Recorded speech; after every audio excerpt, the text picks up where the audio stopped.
Quadruple header of WNBA action on this Thursday. It's been a quiet week in the W. No games Monday. Commissioner's Cup final on Tuesday out on Long Island. Congrats once again to the Minnesota Lynx for knocking off the New York Liberty by 5, 94-89, outright as a 5.5-point underdog. No games yesterday, so we're back in action with a set of 4 on this Thursday. Speaking of those Lynx, their 6th consecutive victory entering the Commissioner's Cup final against the New York Liberty. Now make that 7 straight wins. The Cup final, though, does not affect your regular season record like the other Commissioner's Cup games did leading into that championship contest. But already a trophy for the Lynx and one of 3 teams around the WNBA, JY, with 13 or more wins, alongside Connecticut and the New York Liberty, the best record in the W at 15-3.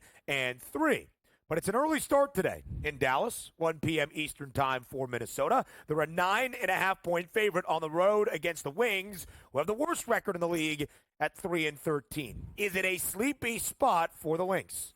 I would think so, but I think when you look at a coach like Cheryl Reeve, who's one of the best coaches in the WNBA, they're going to be focused. This team was undervalued tremendously before the start of the season, so I do think they're going to cover this spread. Because if you look at the other side of the Dallas Wings, Coach Latricia Trammell's team has struggled mightily.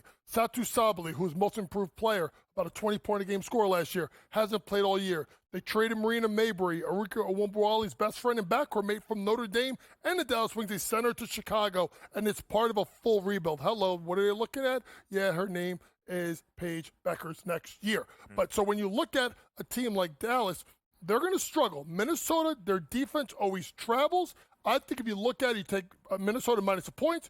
I would go look at Arika Owumbawale to go over with no Maddie Segrist as well. She's going to have to get her shots off. And don't sleep on Kayla McBride. She's really a sniper. And in fact, Dallas does not play strong defense, particularly on the perimeter. You want to take a look at parity in the WNBA. You're probably not going to get that today. 4 games here. You take a look at 9.5, 10.5, 11, and 8.5 as those spreads. Another one up here, Connecticut Sun and the Washington Mystics. Overnight, that line at the FanDuel Sportsbook, coach, was 8.5. We now see 10.5 and other outlets up to 11 here. Sun Mystics for us today. Sun Mystics, oh boy, Mystics are bad. They're bad. They're bad. And then you got and here's the thing, folks. The Connecticut Sun are the most intriguing team to me right now in the WNBA because they have a great record, but their schedule has been awful. Yeah. Anytime they've played a good team, Vegas Aces on the road, take an L. Seattle Storm on the road, take an L. New York Liberty at home, take an L.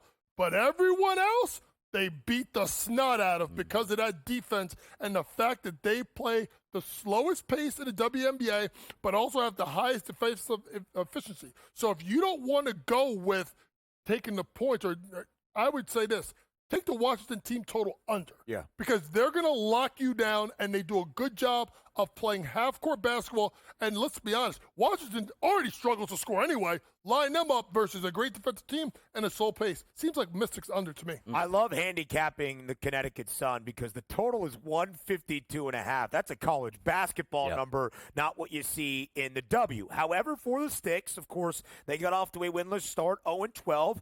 They've won 2 straight. They've won 4 of their previous 5. Better basketball in the nation's capital. What a duel it was again on Sunday between Caitlin Clark and the Indiana Fever, Angel Reese, and the Chicago Sky. The Sky back at home in the Windy City tonight, hosting the Las Vegas Aces, who have won 2 straight. The point guard, Chelsea Gray, is back, and the Aces, JY, an 11-point favorite tonight in Chicago. What's your play? My play is this. Ready for this? Rebounding under for Angel Reese.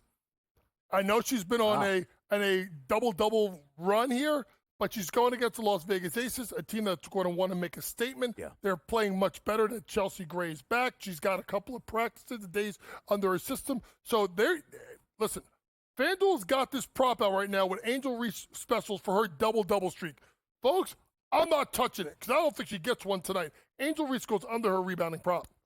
8 consecutive double-doubles for Angel Reese, including a 25-point, 16-board performance in Sunday's 1-point victory over Indiana. Speaking of the Fever, they're on the road tonight in the Northwest. It's the final game of 4. They're an 8.5-point underdog against the Seattle Storm. Is the line justified in favor of Seattle? It's justified, but I got a feeling here that they're good, that the Fever are going to cover the spread. I think they're going to be in this game. They're playing better. Also, if you want a double-double, not Angel Reese, Aaliyah Boston hit a double-double machine the last 5 or 6 games. Indiana has won 5 of its previous 7 games after only 2 wins in its first 11.